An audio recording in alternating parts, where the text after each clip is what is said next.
Hey everybody, welcome back. How's everyone doing? So if you're watching this, you're probably thinking of getting into endurance sports. Maybe you're already in it. When I started my journey last January, I had no idea what I was doing. I was at zero. And if I could go back 14 months, I wish I had this video right there and it would have saved me so much pain, frustration, and wasted training time. So without further ado, today I'm gonna break down the 5.5 things I wish I knew before I got into this. Let's get into it. First thing, biking is so expensive. A new triathlon bike could cost you more than $5,000. That's just the beginning. You need pedals, you need a helmet, you need shoes. There's so many things that I wish I knew before going into this. If it's your first one, you don't have to go very expensive. If price is ever a limiting factor, getting a used bike can save you a lot of money while giving you still 90% of the performance that you're looking for on race day. Use something that is gonna get you from point A to point B. That's all you really need. Now, with that said, there are a couple of items that I would say, even though biking is so expensive, that you should still get new. And those things are your helmet. You wanna make sure you get a new helmet that fits you, that has no cracks that you know of. Bike shorts. People go in bike shorts and they sweat like crazy in them. It's a little gross, so I would go new if I were you. And if you don't go new,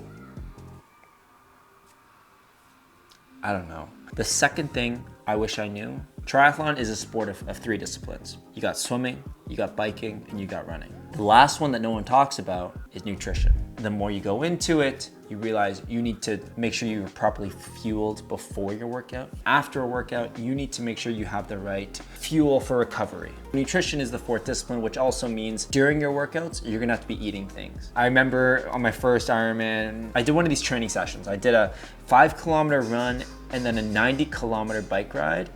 And then I did a 21-kilometer run and I did not fuel properly. I didn't think too much about it. And let me tell you, that was the hardest and worst session of my life. We're at like 15K. Started walking. I'm gonna walk like maybe a minute. I feel like I'm gonna throw up. I haven't been able to take any gels. And the reason is because I bonked. Now, bonking is when you go out hard and you just have no energy left and you really can't move anymore. I'm actually gonna run to the grocery store, get out water, keep going. And that actually doesn't happen from fitness. Most of it happens from your nutrition, whether it's before your workout or during your workout. After an hour, your body's starting to deplete on energy. You need to keep giving it more. So actually you have these gels and you rip it up and you eat it during your workout.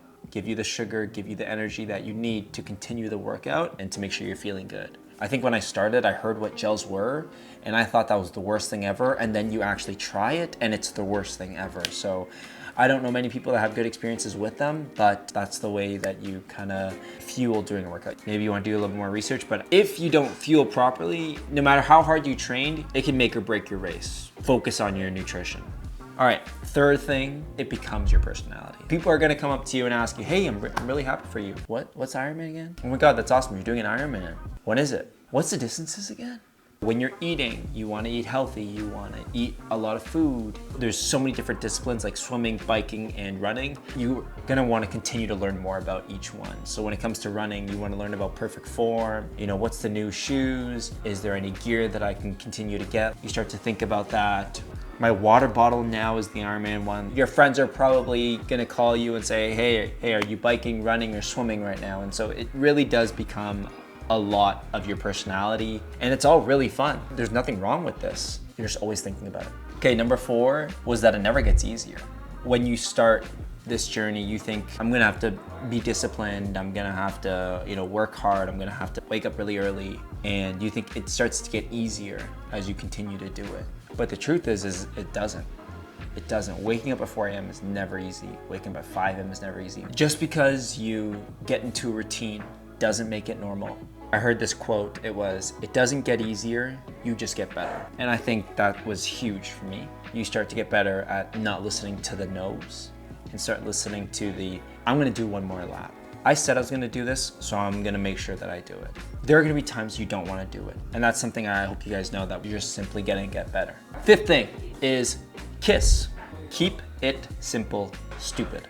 When you get into it, there's gonna be so many things you wanna think about. Do I gotta get a bike? I gotta start running, I gotta start swimming, I gotta get all these things. I need this running shoe for this reason. I need a heart rate monitor for this. Just keep it simple. It's your first one. You don't need to worry about that. Just get into it. You just wanna swim, you wanna bike, you wanna run. Keep it simple. And this leads me to the number 5.5. The last thing I wish I knew before I started this. Have fun. Enjoy the process, enjoy the learning, enjoy picking up a new hobby. For some, this is a release from work. Maybe it's release from stress or other things in your life, and you're looking to set out on this new challenge. Embrace meeting new people, embrace it being hard, and just have fun, right? You signed up for this, you knew what you were getting yourself into. When you see yourself from week 1 of whenever your training is to seeing yourself complete that race, it's worth every penny. Stick with it. Work hard and have fun. And those are the 5.5 things I wish I knew before my first Ironman. And with that said, I hope you guys enjoyed this one. This is just my perspective on starting out with my first Ironman and now going into my second one. I hope this really helps you guys. If you're thinking about doing your first one, thinking about even your first half marathon, even a first 10K, 5K, whatever it is, kudos to you. Take it in, embrace it, have fun, and keep going.